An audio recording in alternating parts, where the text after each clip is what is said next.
I always hated public transportation, but it wasn't for the same reason all the time. At first, I didn't like it because I don't like crowded places. And as you probably know, buses are usually full of great smelling polite people that respect your personal space and don't push elbows into you every 2 seconds and just make you want to stay to the last stop. Oh shit! And as I use the transportation more, I hate it more. And even when I start to like it, something will happen and I will hate it again. For example, there was a ride where I actually said to myself that public transportation is not that bad. And not even finishing the thought, the lady next to me puked and I had to have a really long ride with a strong smell of vomit in the bus. And it only shows that there's something in the world that doesn't want me to love public transportation. If you use public transportation often, you encounter many people that you never thought could ever exist, and it's never in a good way. Luckily for me, I don't need to use the public transportation that often, so I don't see the same person more than once.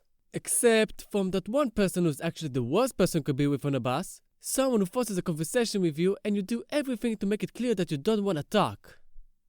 So the story begins when I take the bus to my programming course. I get on the bus, and because the bus is not too crowded yet, I found myself a place to sit next to an old man and sat next to him. I have no problem sitting next to other people, I just not always want to talk with the person sitting next to me.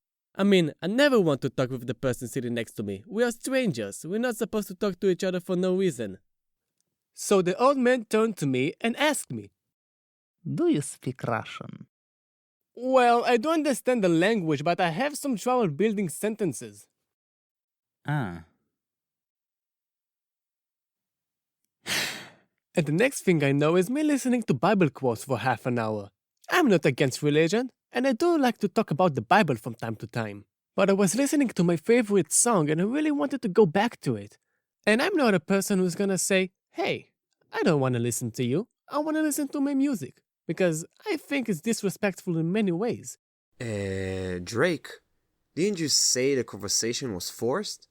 And you did everything to make it clear you don't want to talk?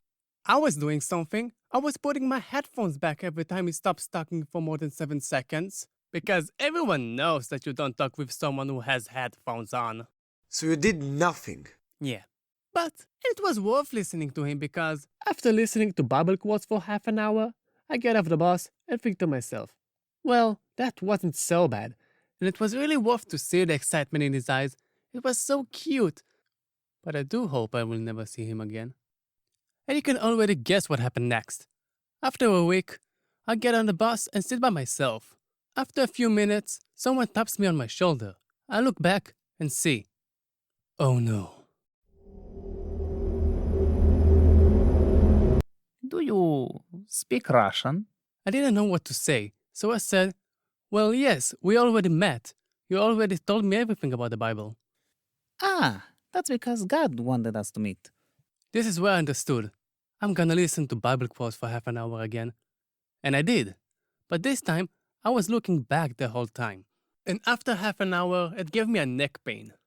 You know, I do believe God can give us bad days sometimes. And He can make us meet some people.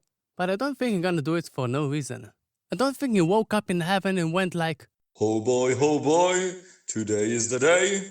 Today I'm going to let Drake meet that person from Wick Go and give Drake neck pain.